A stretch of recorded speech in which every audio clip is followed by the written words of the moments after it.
বছর আগে এক পরিসংখ্যানে রাজধানীর ৯৯% শপিং মল ও মার্কেট ভবন ঝুঁকিপূর্ণ বলে জানায় ফায়ার সার্ভিস। নিজের অজান্তে জীবনের ঝুঁকি নিয়ে এমন ভবনে লক্ষ লক্ষ ক্রেতা ও ব্যবসায়ী করছেন বেচাকেনা। ঝুঁকিপূর্ণ ভবনগুলোতে বারবার সতর্ক করেও মিলছে না কোনো ফল। শাতিলা শারমিনের রিপোর্ট, ক্যামেরা ছিলেন মোহাম্মদ মামুন।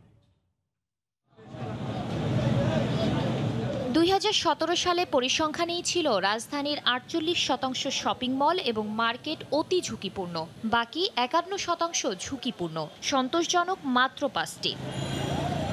এসব ভবনে অগ্নিকাণ্ড বা দুর্ঘটনার ইতিহাসও রয়েছে, তারপরেও কোনো উদ্যোগ এ অবস্থার পরিবর্তন করতে পারেনি। অগ্নি নির্বাপনের সরঞ্জাম ও মহড়ার অভাব প্রাণহানি ও ক্ষয়ক্ষতির পরিমাণ বাড়াচ্ছে। যখন এত কিছু বলার পরেও কাজ হচ্ছে না, এখন আমরা জনসাধারণের জন্য মিডিয়ার মাধ্যমে সবাইকে জানিয়ে দিচ্ছি এই মার্কেট হলো অগ্নি নিরাপত্তার জন্য খুবই ঝুঁকিপূর্ণ। এখন একটা ইন্ডিভিজুয়াল সচেতন লোক, he should think whether he should go inside the market or not.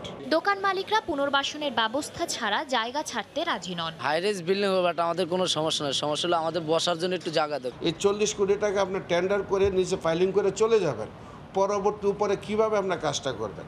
একসঙ্গে যদি দুইটাই আপনি কল করেন তাহলে আপনি বুঝতে পারবেন যে আসলে কস্টিংটা কি হচ্ছে, আমরা জানতে পারবো, আলোচনা করতে পারবো। এক সাইড করুক বহুতল ভবন, আমাদের ওইখানে বসায় দিয়ে ব্যবসা পরিচালনা করার সুযোগ দেয়, তারপর আমাদের এইখানে ট্রান্সফার করুক বহুতল ভবন কইরা। এদিকে 2 সিটির মেয়র জানান, দোকান মালিকদের সঙ্গে আলোচনার মাধ্যমে নিরাপদ বহুতল ভবন নির্মাণের চেষ্টা চালানো হয়েছে। হয়তোবা আমাদেরকে সেখানে এনফোর্সমেন্টে যেতে হবে, সেখানে হয়তো আমাদেরকে আপনার আইন অনুযায়ী একটা কঠোর ব্যবস্থা ছাড়া আমাদের কোনো বিকল্প থাকবে না জানমাল রক্ষা করবার জন্য। রাজধানী মার্কেট বা শপিং মলগুলোতে শুধুমাত্র ব্যবসায়ী নয়, এখানে যারা আসেন সেই লাখ লাখ সাধারণ মানুষের জীবন কিন্তু রয়েছে ঝুঁকিতে। এখানে যারা আছেন তাদের মধ্যে আগুনের মহড়া এবং ঝুঁকিপূর্ণ যে পরিবেশ, তার থেকে উত্তরণের জন্য প্রয়োজন সবার একটি সমন্বিত উদ্যোগ। শাতিলা শারমিন, সময় সংবাদ, ঢাকা।